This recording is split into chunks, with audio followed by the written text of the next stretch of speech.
जय सिया राम। श्री रामचरितमानस की एक बहुत ही प्रसिद्ध चौपाई है कि सोई जानहि जेहु देहि जनाई, जानत तुम्हि तुम्हि होई जाई। इसमें प्रभु राम से कहा जा रहा है कि प्रभु आपको वही जान सकता है जिसको आप जनाना चाहते हैं, मतलब जिसको अपने बारे में आप बताना चाहते हैं, वही आपको पहचान सकता है, वही आपको जान सकता है। और जानत तुम्हि तुम्हि होई जाई। और जो आपको जान लेता है वो आपका ही स्वरूप हो जाता है, मतलब आपकी तरह ही हो जाता है, यानी साक्षात उसमें ईश्वरीय गुण आ जाते हैं। और ये भक्ति का लक्षण भी है। हम जिसकी भक्ति करते हैं, जिसका अनुसरण, जिसका अनुकरण करते हैं, उसके गुण हमारे भीतर उतरने लगते हैं, परिलक्षित होने लगते हैं। क्योंकि संगत की बात रहती है। संगत अगर हम जिसकी कर रहे हैं, जिसका चिंतन हमारे मन में चल रहा है, उसके गुण तो हमारे भीतर उतरेंगे और उतरने ही चाहिए। तो जब मनुष्य भी इतना समर्थ है कि वो ईश्वर की आराधना करे तो उस जैसा ही हो जाए, तब एक प्रश्न आता है कि फिर दुनिया में जो इतने लोग, कुछ लोग दुखी दिखाई देते हैं, कुछ लोग सुखी दिखाई देते हैं, कुछ लोग गहरे तनाव और चिंता से ग्रस्त दिखाई देते हैं, आशंका से ग्रस्त दिखाई देते हैं, कुछ लोग होते हैं जो आस्थावान दिखाई देते हैं, श्रद्धावान दिखाई देते हैं, भयमुक्त दिखाई देते हैं, कुछ लोग धनवान दिखाई देते हैं, कुछ तो बड़े ही निर्धन दिखाई देते हैं। फिर ये असमानता क्यों है? कहाँ पे चूक हो जाती है? और सबके पास साधन एक ही है, ईश्वर एक है। सभी उन्हीं ईश्वर की शरण में जाते हैं, सभी प्रार्थना करते हैं, सबकी प्रार्थना फलित नहीं होती।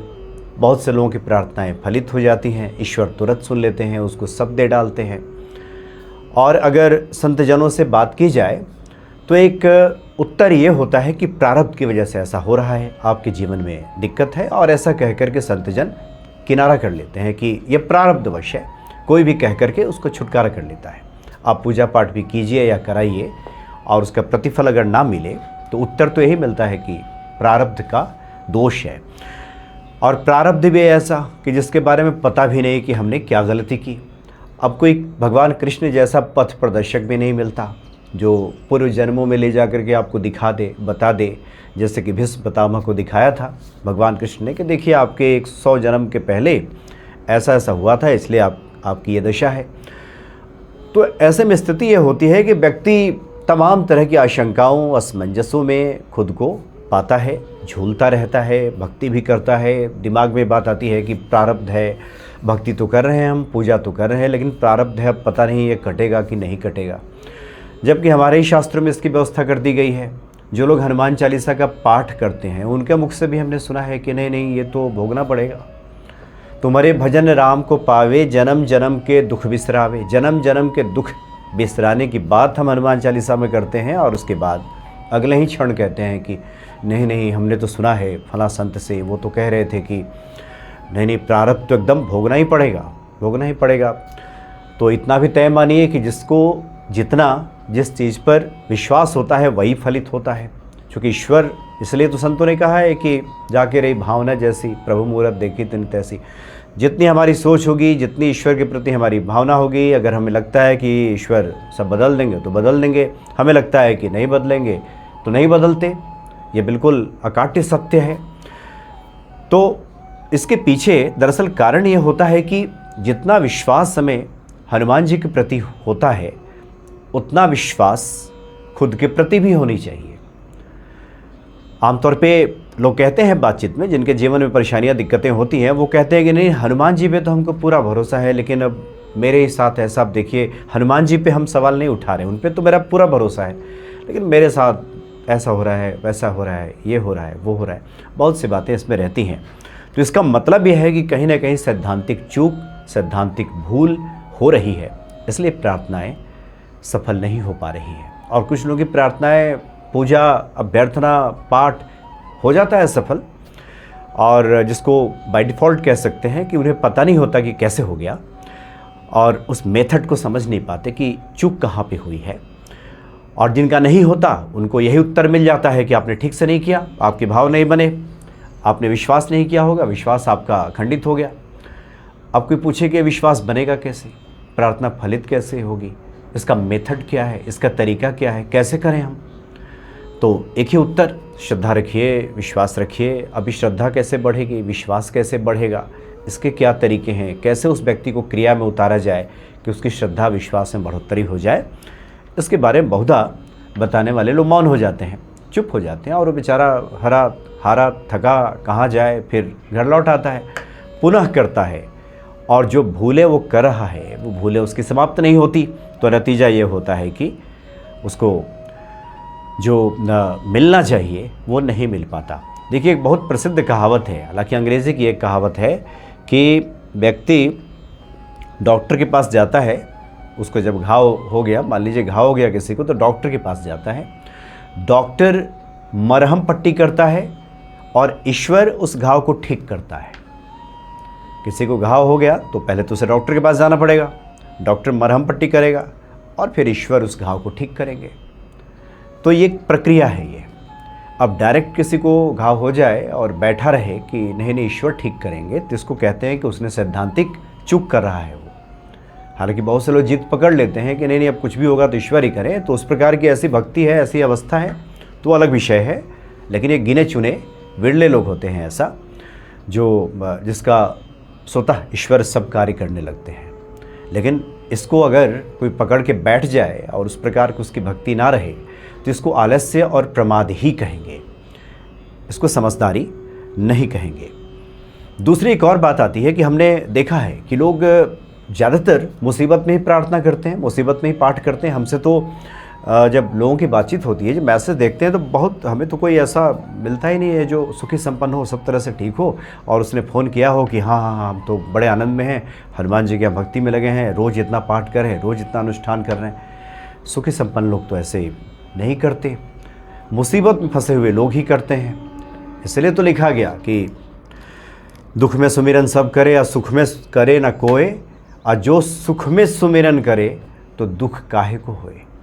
ये गोस्वामी जी को आखिर लिखने की आवश्यकता क्यों पड़ी? पहले भी रहा होगा, ऐसा ही था, हर युग में ऐसा ही रहता है मुसीबत में।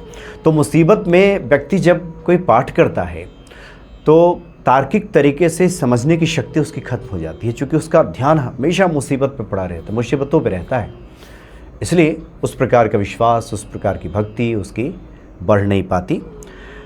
तो मुसीबत में फंसे लोगों को तार्किक होना बड़ा मुश्किल हो जाता है कि वो समझ सकें उस चीज़ों को उस अनुरूप, और जिसका नतीजा होता है कि उसका फलाफल हमें नहीं मिलता।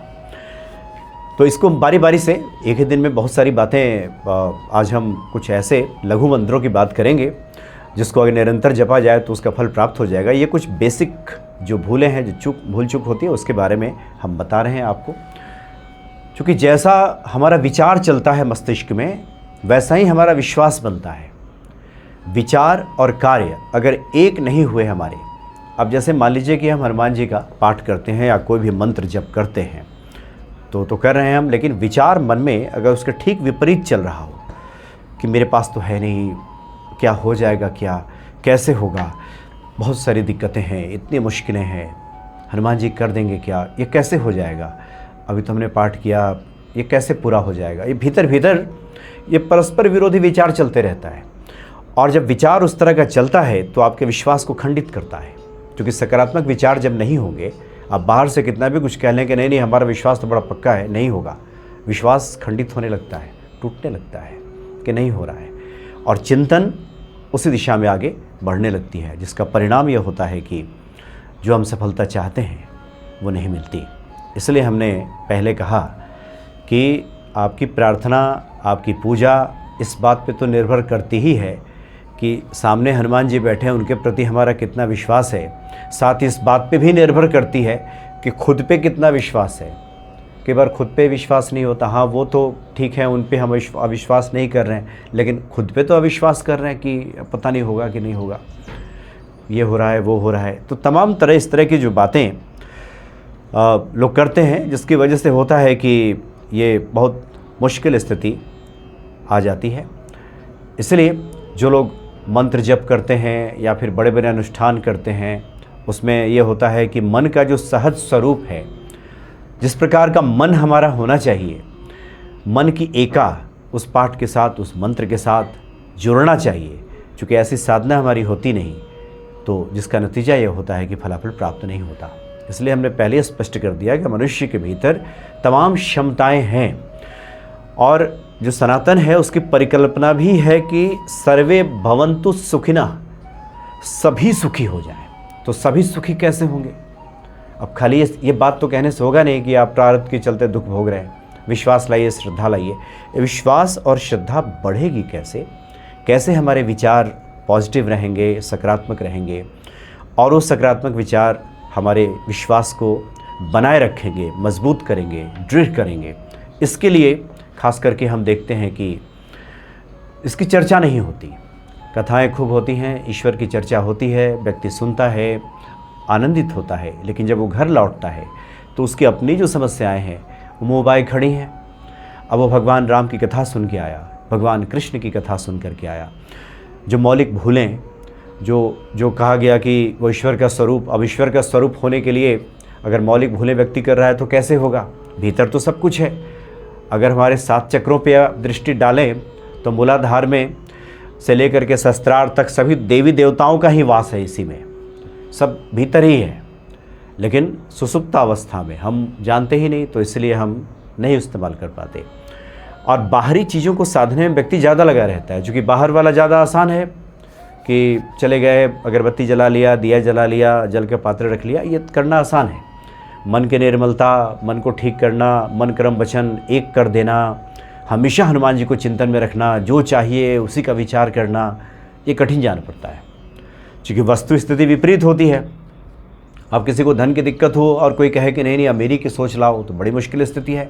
लेकिन वो भूल जाता है कि जिसके हम अभ्यर्थना कर रहे हैं, पूजन कर रहे हैं, वो तो अष्ट सिद्धि नौ रिद्धि के दाता हैं, जिनके हम शरण में हैं, वो ध्यान नहीं रहता। तो परस्पर विरोधी जो विचार चलते हैं मन में, उसकी वजह से भी दिक्कत आती है। तो अगर इसको एक लाइन में, इसको अगर हम इस प्रोग्राम में अगर हम इसको ख़त्म करें और उसके बाद जो मूल हम विषय पे आएँ, तो ये है कि सबसे पहले ये ध्यान रखें, कोशिश करें कि सजग होकर के अपने विचारों पर ध्यान केंद्रित करें कि क्या सोच रहे हैं हम सुबह से उठ करके, सुबह से रात्रि तक हमारे विचार किस प्रकार के हैं। क्या वो जो हम पाठ कर रहे हैं, अपने ईश्वर की आराधना कर रहे हैं, उससे मेल खाते हैं कि ठीक विपरीत हैं? जो हमें चाहिए, क्या वो चिंतन चल रहा है, यानी भरा पूरा चिंतन है या अभाव का चिंतन है? इस पर ध्यान देने की आवश्यकता है। और उसके बाद जो हम पाठ करेंगे, पूजा करेंगे, तो वो सब आपको प्राप्त हो जाएगा और आपके अंदर का विश्वास बढ़ेगा, ये खंडित नहीं होगा। आज एक हम लघु मंत्र की बात करते हैं, जिसको मॉडर्न युग में जिसको स्विच वर्ड्स कहते हैं। स्विच वर्ड्स इसलिए कहते हैं कि जैसे हम बिजली का स्विच दबाते हैं, तुरंत प्रकाश फैला, इतनी जल्दी ये काम करता है, सच में काम करता है। लेकिन पूरे मेथड को समझ लें तब। ऐसा नहीं कि जप रहे हैं जय हनुमान और दिमाग में कुछ इधर उधर की बातें चल रही हैं। ये हमने पहले भी इस बात की चर्चा की है। ऐसा ही एक स्विच वर्ड है, एक लघु मंत्र है ह्रीम। ये जो ह्रीम मंत्र है, आम ये तौर पे देवी भुवनेश्वरी से जुड़ा हुआ है, माता भुवनेश्वरी महामाया से जुड़ा हुआ है। लेकिन बहुत गहरे में देखेंगे तो चाहे आप महालक्ष्मी जी की आराधना कीजिए, महाकाली जी की आराधना कीजिए या महासरस्वती जी की आराधना कीजिए, ये तीनों देवियों की आराधना में ये बीज मंत्र के रूप में काम करता है ह्रीम। ह्रीम तो ये ह्रीम है, इसके बारे में पुरस्चरण विधि तो बताई गई है कि 32 लाख जब पूरा हो जाता है किसी प्रकार से, एक तो है कि वैदिक तरीके से आप जपिए, तो उसके लिए तो नियमों में मानना होगा। लेकिन अगर आप चलते फिरते कोई संकल्प आपने नहीं लिया है, सिर्फ आप उसमें अपने मस्तिष्क में आप जप आपका चल रहा है हमेशा ह्रीम ह्रीम ह्रीम ह्रीम ह्रीम, और होठ बंद भी है, भीतर भीतर भी जाप चल रहा है। और ह्रीम का जब जाप चले तो जो कुछ भी आप चाहते हैं, क्योंकि तीनों देवियों से संबंधित है। अगर धन चाहते हैं तो महालक्ष्मी की का स्वरूप धारण उसमें दिमाग में लाइए। अगर आप विद्या चाहते हैं, बुद्धि चाहते हैं, लोगों को प्रभावित करने की कला विकसित हो आपके भीतर, वो चाहते हैं, स्किल डेवलप करना चाहते हैं, तो महासरस्वती जी वीणा बजा रही हैं, वो स्वरूप ध्यान में आए। अगर आप कोर्ट कचहरी से परेशान हैं, शत्रु से परेशान हैं, तो फिर महाकाली हैं, महाकाली का स्वरूप। यानी बीज मंत्र, लघु मंत्र, ये स्पीच वर्ड सिर्फ ह्रीम है, लेकिन जिस देवी का स्वरूप का हम ध्यान करेंगे वो फल हमें प्राप्त हो जाए। खास करके नौकरी, धन और ऋण में ये तो बहुत जल्दी काम करता है। किसी को अगर रोजी रोजगार नहीं है, नौकरी नहीं है, धन की दिक्कत है और ऋण से छुटकारा चाहता है, तो हमेशा इसको स्विच वर्ड्स को, जो आप पूजा पाठ सुबह करते हैं वो तो कीजिए नियम से, जो कर्मकांड करते हैं कि एक बार दिया जलाया, जल का पात्र रखा, पूजा किया, हनुमान चालीसा किया, और दिन भर जो हम कार्य में लगे रहते हैं, इधर उधर रहते हैं, जहाँ पे कर्मकांड के समय नहीं मिलता, भागम भाग की स्थिति है, तो प्रयासों के तहत ये हो कि हमेशा दिमाग में चलता रहे। और स्पीच वर्ड्स को इस्तेमाल करने के जो तरीके हैं, पहले भी चर्चा हुई है कि आप 3 बार बोलिए और 1 बार लिखिए। इस तरह से आप 108 बार लिख लेंगे। 3 बार बोलेंगे ह्रिम ह्रिम ह्रिम ह्रिम। इसको इंग्लिश में अगर देखें HRMM ह्रिम, ह्रिम बिंदी जो लगा, ह्रिम थोड़ा नाक का स्वर लगेगा इसमें, ह्रिम इस तरह का। तो ह्रिम ह्रिम ह्रिम बोला और 1 बार ह्रिम लिख लिया और इस तरह से 108 बार बोल दिया तो ये एक्टिवेट हो जाता है। और जाने जाने माला लेके आप नहीं भी जप रहे हैं, जिस दिन ये 32 लाख पूरा हो जाएगा, 32 लाख बहुत आसानी से हो जाएगा। दिन भर ह्रिम बहुत छोटा है तो ह्रिम ह्रिम करेंगे तो 32 लाख बहुत जल्दी हो जाएगा, तो फिर अपना एक प्रभाव दिखाना शुरू कर देगा। लेकिन शर्त वही है, जो विचार हैं हमारे, वो विचार बिल्कुल पॉजिटिव, सकारात्मक, एक होने चाहिए। जो हम पाठ कर रहे हैं, जो बात कर रहे हैं, उसमें बिल्कुल एका होने, क्योंकि जैसे हमारे विचार होंगे वैसा विश्वास बनेगा और जैसा विश्वास होगा वैसा ही फल मिलेगा। विश्वास नहीं तो फल नहीं। आप किसी से भी पूछिए, किसी पंडित जी से, आचार्य से, वो लोग कहेंगे कि विश्वास फलित होता है। तो विश्वास कहाँ? ईश्वर पे भी और खुद पे भी। खुद पे विश्वास करना सबसे कठिन कार्य है। बाहर तो विश्वास करना आसान भी है, लेकिन खुद पे विश्वास नहीं होता, पता ही नहीं होता। लोगों को लगता है कि अरे मुझ में इतनी क्षमता कहाँ, मुझ में इतना सामर्थ्य कहाँ, मैं तो ऐसा हूँ, मैं तो वैसा हूँ। ये जितने संतों ने दीन भाव से प्रार्थना की है, ये उनकी महानता है, दीन भाव से। और वैसे भी व्यक्ति जब ऊंचाई को प्राप्त कर लेता है तो उसकी वो विनम्रता होती है, उस विनम्र भाव से वो करता है।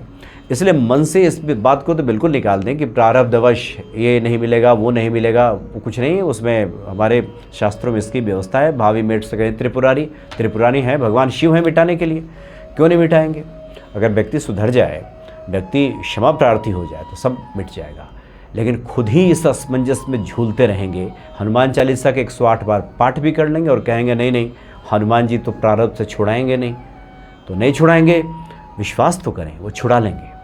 बहुत से लोग हैं जो जिनके प्रारब्ध अगर मान लीजिए दुख है और प्रारब्धवशी है, उसको तो पता है नहीं कि क्या किए थे पहले, तो उनके प्रारब्ध मिट जाते हैं। एकदम पक्का विश्वास रखें, एकदम मिट जाता है।